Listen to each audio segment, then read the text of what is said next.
स्वर्णपुर राज्य अपने वैभव, शांति और समृद्धि के लिए जाना जाता था।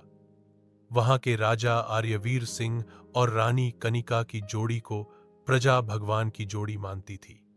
महल की ऊंची दीवारों के पीछे एक आदर्श जीवन था। कम से कम ऐसा ही दिखता था। राजा आर्यवीर का राज्याभिषेक हुए 25 वर्ष हो गए थे। पूरे राज्य में उत्सव का माहौल था।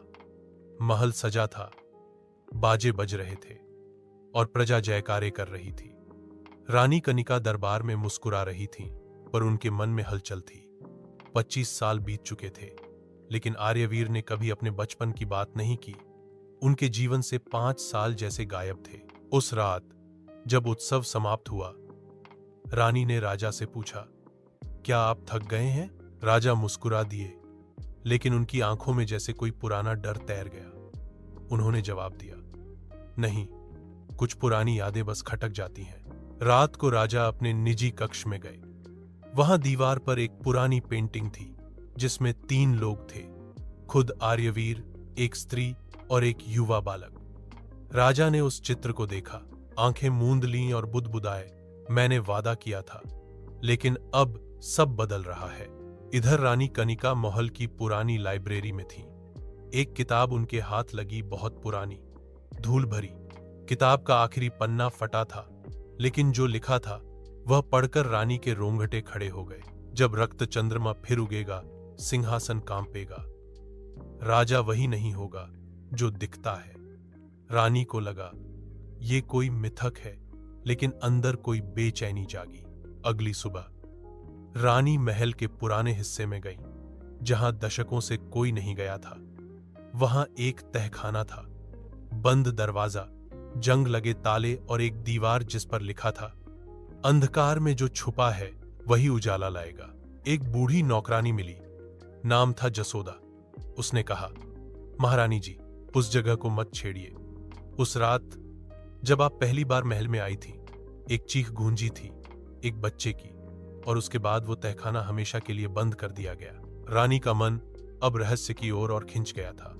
उस रात उन्होंने तहखाना खुलवाया। अंदर गंध थी, सीलन, अंधेरा और इतिहास। वहां एक टूटी तख्ती मिली। एक गांव में रामू नाम का गरीब किसान रहता था। उसके पास बस एक छोटा सा खेत था।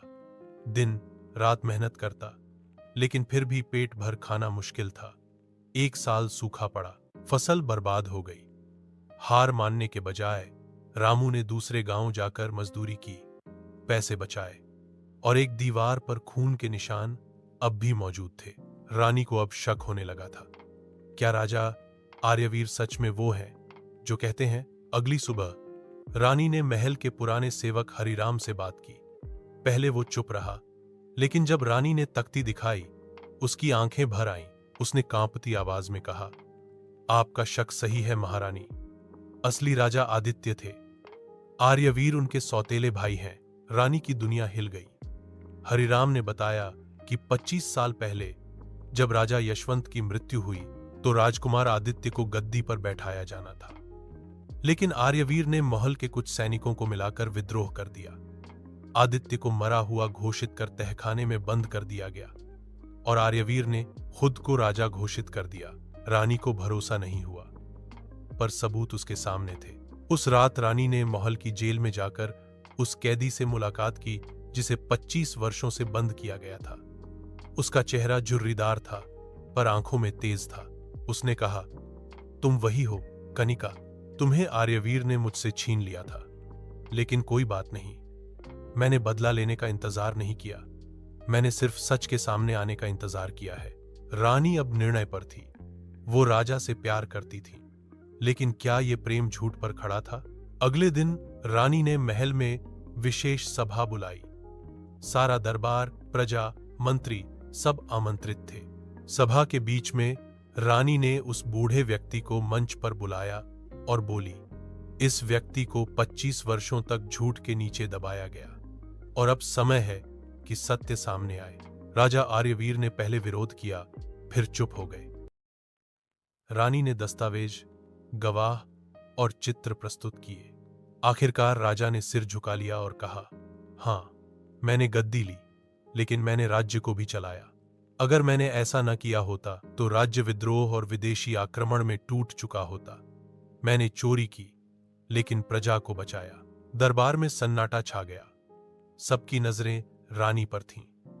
रानी कुछ देर चुप रहीं, फिर बोलीं, झूठ को सत्य कहकर जीना आसान नहीं होता। जो सच्चाई 25 साल बाद भी अपना अस्तित्व बनाए रखे, वही न्याय का हकदार है। रानी ने घोषणा की, स्वर्णपुर अब एक नए युग में प्रवेश करेगा। राजा वो नहीं होगा जिसे गद्दी मिली, बल्कि वो होगा जिसे सत्य ने चुना। आदित्य सिंहासन स्वीकार नहीं करते हुए कहते हैं, अब राज्य को एक नई व्यवस्था चाहिए, न कि एक और राजा। रानी कनिका, जो अब सत्य की संरक्षिका बन चुकी थीं, राज्य के नेतृत्व के लिए एक नई सभा गठित करती हैं। पहली बार स्वर्णपुर में जनता की भागीदारी शुरू होती है। अंतिम संवाद। रानी कक्ष की बालकनी से राज्य को निहारती हैं और कहती हैं, गद्दियां बदल सकती हैं, पर अगर सत्य जीवित हो तो राज कभी नहीं डगमगाता।